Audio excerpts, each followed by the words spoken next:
የኢሳያስ አፈወርቂ ከባድ ዛቻ በኢትዮጵያ ላይ። ኤርትራ ከተበሳጨች ሉዓላዊነቷን ከማስጠበቅ በላይ ነች። የኢሳያስ ቀኝ እጅ የመጨረሻውን ካርድ መዘዙ። የህዳሴ ግድብ በስኬት መጠናቀቅ ከግብጽ በላይ ኤርትራና መሪዎቿን አስጨንቋል እየተባለ ነው። በራስ አቅም የማይቻል የሚመስለውን አባይን የገነቡ ህዝቦች እንዴት ቀይ ባህርን ማስመለስ ይከብዳቸዋል? ይህ ደግሞ ያሉ ሰዎችን ያስጨነቀው ዋነኛ ጉዳይ እንደሆነ ነው እየተነገረ የሚገኘው። በኢትዮጵያውያን በሀገሪቱ ከፍተኛ ባለስልጣናትና የጦር አመራሮች ጠንካራ አቋም የተደናገጡት የኤርትራ ባለስልጣናት ፍርሃት የወለደው የዛቻ ጋጋታቸውን እያሰሙ ይገኛሉ።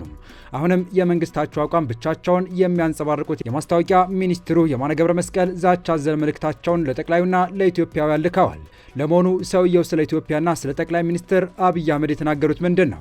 አብራችሁን ስትቆዩ የምታደምጡ ይሆናል። ሰላም ውድ የሁሉ ዴይሊ ቤተሰቦች እንደምናላችሁ። ቻናሉን ሰብስክራይብ፣ ላይክ፣ ሼር ያደረጋችሁ እስከ ጥንቅራችን ፍጻሜ አብራችሁን ቆዩ። ታላቅ የኢንቨስትመንት ዕድል፣ የህልሞ ቤት በቦሌ ደንበል። ታዋቂው ቪስኮ ሪል ስቴት ያለቁ ዲፕሎማቲክ አፓርትመንቶችን በሚያስገርም ቅናሽ ይዞ መጥቷል።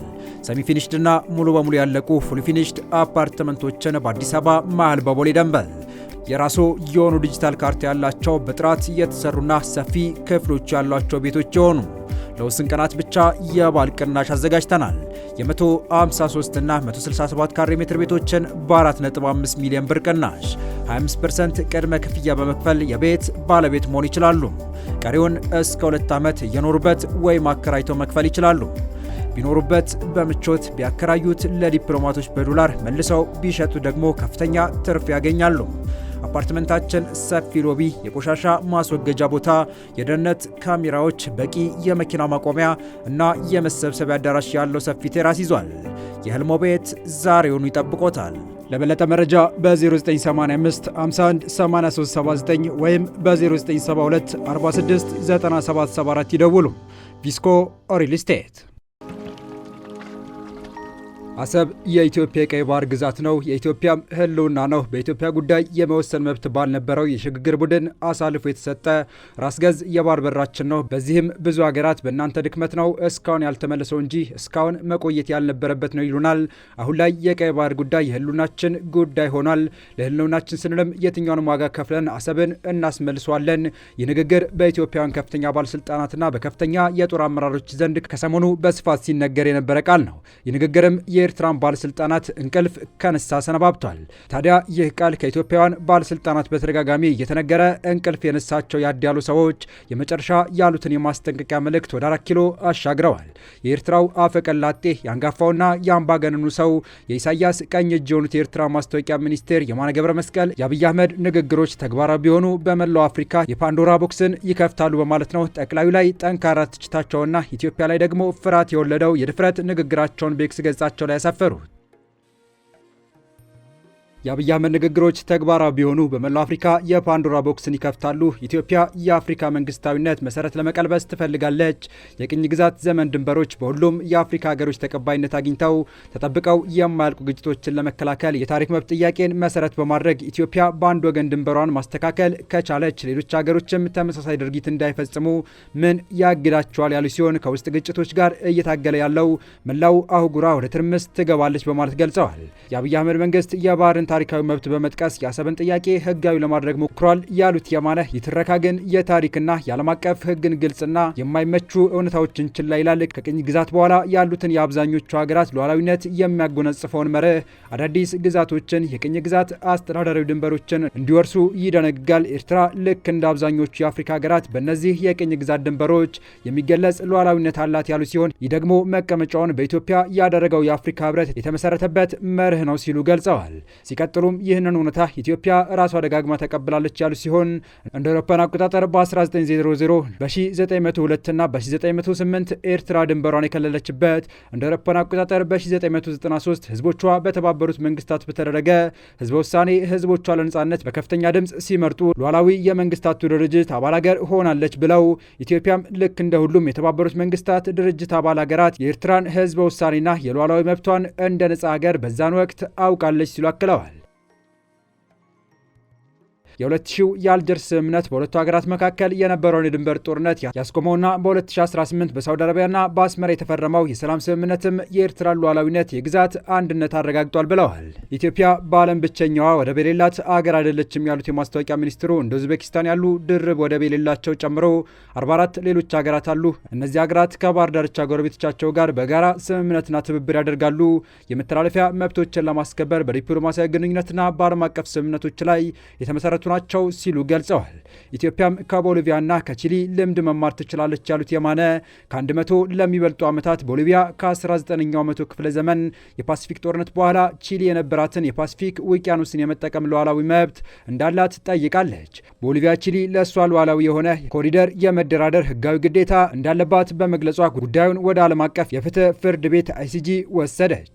እንደ አውሮፓውያን አቆጣጠር በ2018 ጉልህ በሆነ ብይን አይሲጂ ቺሊን በከፍተኛ ሁኔታ በመደገፍ ቺሊ ለቦሊቪያ ሉዓላዊ የባህር መዳረሻ የመስጠት ህጋዊ ግዴታ እንደሌለባት ተረጋገጠ ያሉ ሲሆን ይህ ውሳኔ የስምምነቶችንና የዓለም አቀፍ ህጎችን ቅድስና የሚያረጋግጥ ጠንካራ ማረጋገጫ ነበር ብለዋል። አክለውም የኤርትራ ስትራቴጂካዊ ዝምታና ዲፕሎማሲያዊ ቁርጠኝነት እንደዚህ አይነት ቅስቀሳዎች ፊት ለፊት መቆየቷ በደካማነት መታየት የለበትም፣ በተቃራኒው የአመራራችን ብስለትና ለዓለም አቀፍ ህግ ያለውን ክብር የሚያሳይ ምልክት ነው ብለዋል። ፕሬዚዳንት ኢሳያስ አፈወርቂ በቅርቡ በጁላይ 2025 በሰጡት ቃለ ምልልስ እንዳመለከቱት ኤርትራ የጦርነት ፍላጎት የላትም፣ የሀገሪቱ ትኩረት የዓለም አቀፍ ህግን ማክበርና ክልላዊ መረጋጋትን መፍጠር ላይ ነው። ነገር ግን ኤርትራ ከተበሳጨች ሉዓላዊነቷን ማስጠበቅ ከምትችለው በላይ ነች ካሉ በኋላ ኢትዮጵያ ከቀደመ መስዋዕትነትና አሁን ካገኘችው ትምህርት ብዙ የምትማረው ነገር ሊኖር ይገባል ሲሉ የመንግስታቸውን ማስፈራሪያ በኤክስ ገጻቸው ላይ አስፍረዋል።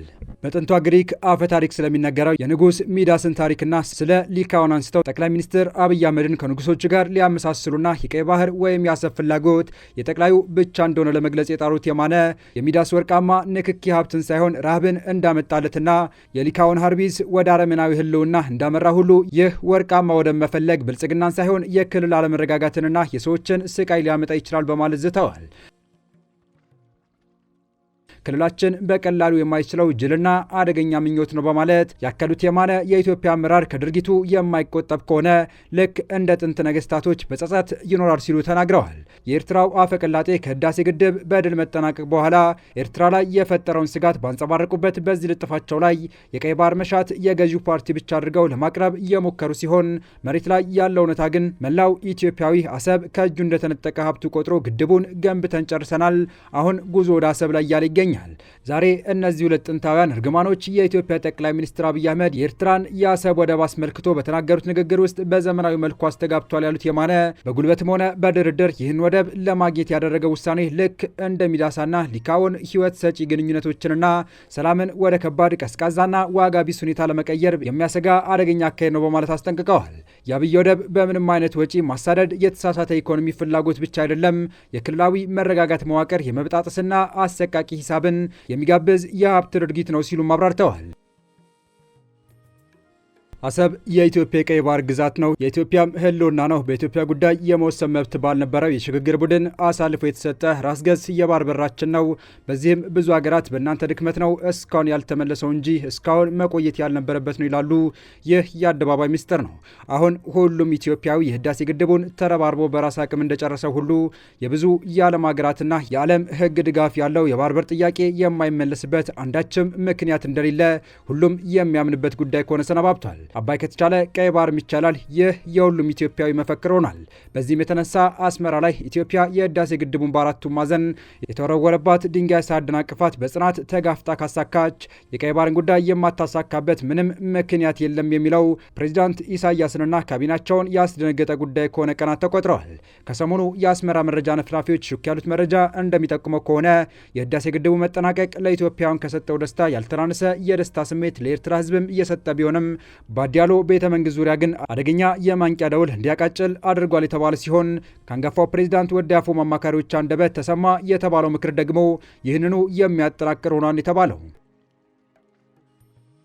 እንደ መረጃው ከሆነ በፕሬዚዳንቱ ግቢ ውስጥ የህዳሴው ግድብ መጠናቀቅ እንደ ጎረቤት ደስ የሚያሰኝ ጉዳይ ቢሆንም አሁን ካለው ውጥረት አንጻር ሲታይ ግን ለኤርትራ የማስጠንቀቂያ መብራት ተደርጎ ሊቆጠር ይገባል ያሉት አማካሪዎቹ ኢትዮጵያ አባይን ያለምንም ሀገር እርዳታና አይዞሽ ባይነት ማሳካት ከቻለች የቀይ ባህሩን አጀንዳ ማሳካት አይከብዳትም። ስለዚህ ለሚመጣው ሁሉ ራስን ማዘጋጀትና አይንን ገልጦ መተኛት ግዴታ ነው የሚል ሀሳብ ውስጥ አስገብቷቸዋል የተባለው የዚህ ምልክት ነው የማስታወቂያ ሚኒስትሩ ወደ ማህበራዊ ሚዲያቸው ብቅ ብለው የማይቀር የሚመስለው የአሰብ ወደ ቤቱ የመመለስ ጉዳይና የኢትዮጵያውያን ቁርጠኝነት የፈጠረባቸውን ጭንቀት በኤክስ ገጻቸው ላይ መጥተው እየተነፈሱት። አሰብ ወደ ናፈቀው እናቱ እቅፍ እንዲመለስ ምኞታችን ነው። አበቃን። መልካም ሁሉ ለሀገራችን ተመኘን።